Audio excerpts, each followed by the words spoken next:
Welcome to சாப்பிட வாங்க. இன்றைக்கி நாம் சட்பட்டா சிக்கன் எப்படி பண்ணுறதுன்னு தான் பார்க்க போகிறோம். ரொம்ப வித்தியாசமான ஒரு டேஸ்ட்டில் இருக்கிற சிக்கன் ரெசிபி இது. வீடியோ ஸ்கிப் பண்ணாமல் கடைசி வரைக்கும் பாருங்கள். இது வரைக்கும் நம்மளோட சேனல் சப்ஸ்கிரைப் பண்ணல அப்படின்னா கண்டிப்பாக சப்ஸ்கிரைப் பண்ணுங்கள். அப்போ தான் நம்ம போடுற வீடியோஸ் எல்லாமே நீங்கள் தொடர்ந்து பார்க்க முடியும்.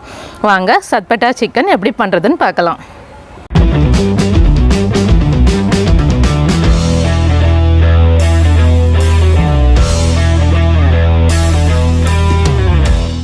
சட்பட்டா சிக்கன் பண்ணுறதுக்கு இன்றைக்கி நம்ம 1/2 kg சிக்கன் எடுத்துருக்கோம். போன் எல்லாமே சேர்ந்துருக்க மாதிரி தான் எடுத்துருக்கோம். இதை வந்துட்டு நல்லா க்ளீன் பண்ணி எடுத்துக்கோங்க. இது கூடவே 1/4 டீஸ்பூன் மஞ்சள் பொடி, 2 டீஸ்பூன் மிளகாய் பொடி, 1 டீஸ்பூன் மல்லித்தூள், 1/2 டீஸ்பூன் ஜீரகம் பவுடர், 1 டீஸ்பூன் கரம் மசாலா, இஞ்சி பூண்டு பேஸ்ட் 2 டீஸ்பூன், 1 டீஸ்பூன் உப்பு, மிளகுத்தூள் 1/2 டீஸ்பூன், 1 டேபிள் ஸ்பூன் தயிர், 2 டேபிள் ஸ்பூன் டொமேட்டோ கெச்சப்,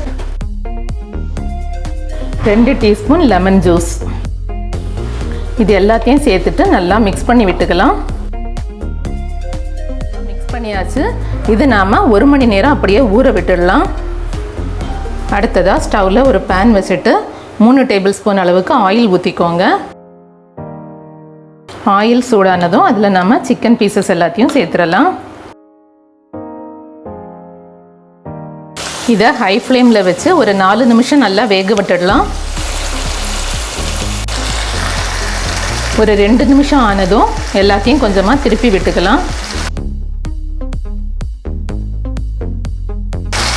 2 பக்கமும் மாற்றி விட்டு மொத்தமாக நாம் 4 நிமிஷம் வேக வச்சுருக்கோம்.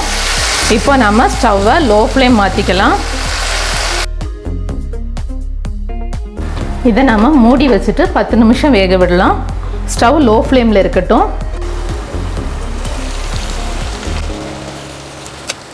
எல்லாத்தையும் திருப்பி விட்டுக்கலாம். 10 நிமிஷம் ஆயிடுச்சு.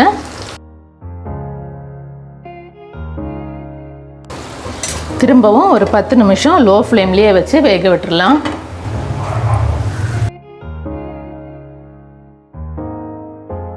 பொடியாக நறுக்குனா மல்லி இலை கொஞ்சம் தூவிக்கலாம். கூடவே பொடியாக நறுக்குனா கறிவேப்பிலை கொஞ்சம் தூவிக்கலாம். ஒரு 3 நிமிஷம் நல்லா கிளறி விடுங்க.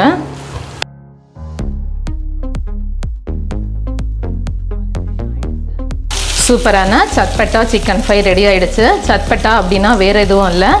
சட்பட்டா அப்படின்னா காரமான சிக்கன் ஃப்ரை அப்படின்னு தான் அர்த்தம். இப்போது நாம் ஸ்டவ் ஆஃப் பண்ணிடலாம்.